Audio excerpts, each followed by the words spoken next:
नमस्कार, वैष्णवीज रेसिपीमध्ये तुम्हा सर्वांचं पुन्हा एकदा स्वागत करते। तर आज आपण कोजागिरी पौर्णिमेनिमित्त मसाला दूध आणि त्यासाठी लागणारा दुधाचा मसाला अगदी सोप्या पद्धतीने घरच्या घरी कसा बनवतात ते बघूया।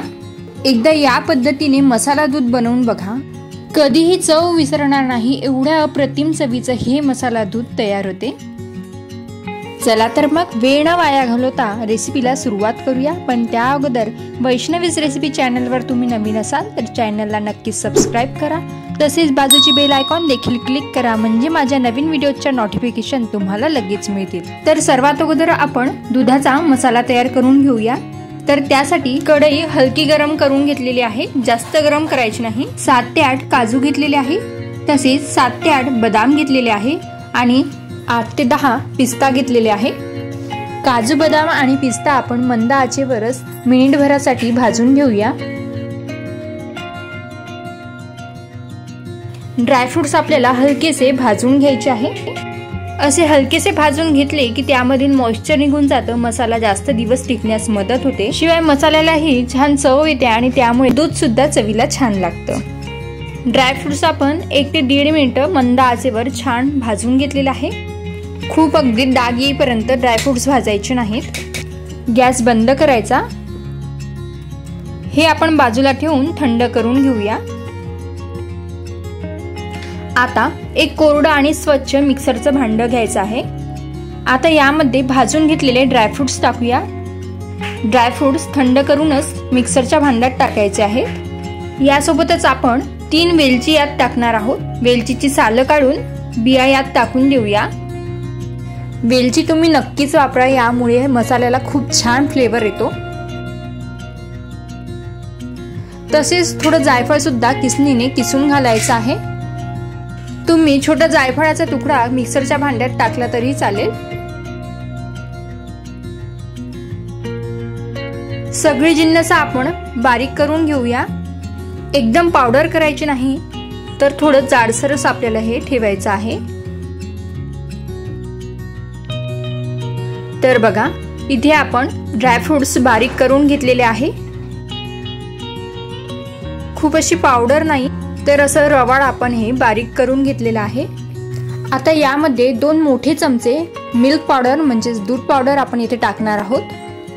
बाजारामध्ये जो दुधाचा मसाला मिळतो त्यामध्ये सुद्धा मिल्क पावडर वापरलेली असते। दूध पावडर टाकल्यामुळे दुधाला खूप लवकर दाटसरपणा येतो आणि चवीला सुद्धा खूप छान लागते। तसेच 12 ते 15 केशर काड्या टाकूया।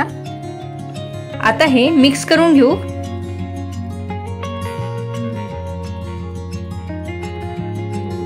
तर इथे आपण दुधाचा मसाला तयार करून घेतलेला आहे। बघा, खूप सुंदर दिसतोय, तसंच चवीला सुद्धा खूप छान लागतो। हा फक्त एवढा मसाला तुम्हाला बाजारामध्ये 150 ते 200 रुपयांच्या वर मिळतं। हा मसाला आपण अगदी झटपट आणि घरी असलेल्या साहित्यामध्येच बनवलेला आहे। मसाला आपला तयार झालेला आहे।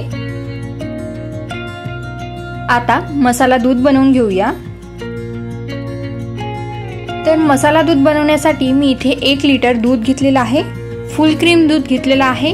शक्यतो म्हशीचं दूध घ्या, कारण हे लवकर दाटसर होतं। तुम्हाला जर गाईचं दूध वापरायचं असेल तर तुम्ही वापरू शकता। दूध आपण उकळून घेऊया। दुधाला चांगली अशी उकळी आली आहे।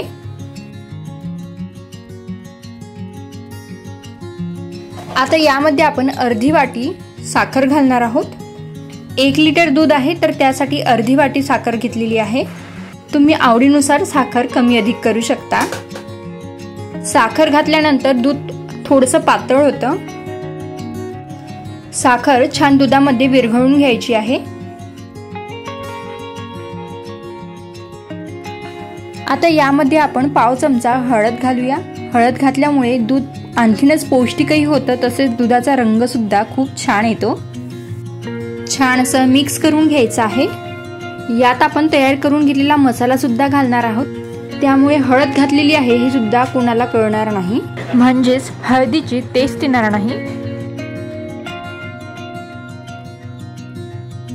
मिक्स करून घेतला आहे। आता यामध्ये आपण तयार करून घेतलेला मसाला घालूया।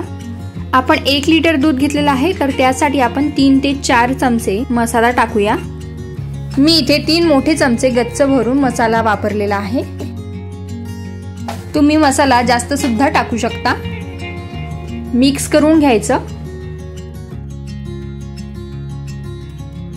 आता गॅसची फ्लेम लो करायची आणि लो फ्लेमवरच आपल्याला दूध उकळून घ्यायचं आहे।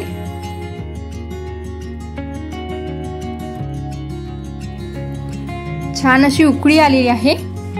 मसाला घातल्यानंतर दुधाला छान दाटसरपणा सुद्धा आलेला आहे।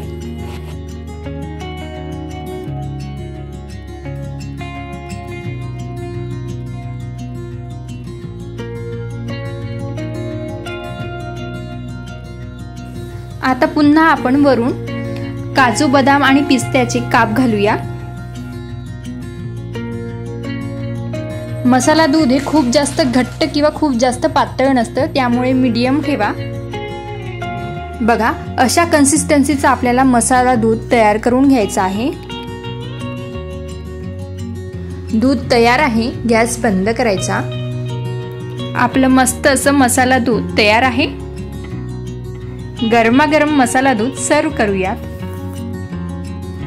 तर अशा पद्धतीने घरगुती दुधाचा मसाला तयार करून 2 महिन्यांसाठी फ्रीज मध्ये स्टोअर करू शकता। कोरड्या आणि हवाबंद डब्यामध्ये हा मसाला भरून ठेवला की हा मसाला 2 महिने आरामात टिकतो। खीर मध्ये, बासुंदी मध्ये हा मसाला तुम्ही वापरू शकता। तर रेसिपी कशी वाटली? रेसिपी आवडल्यास व्हिडिओला नक्कीच लाईक करा, जास्तीत जास्त शेअर करा आणि अशाच छान अशा रेसिपी करिता वैष्णवीज रेसिपीला जरूर सबस्क्राइब करा। पुन्हा भेटूया अशाच एका नवीन व्हिडिओ सोबत। तोपर्यंत धन्यवाद।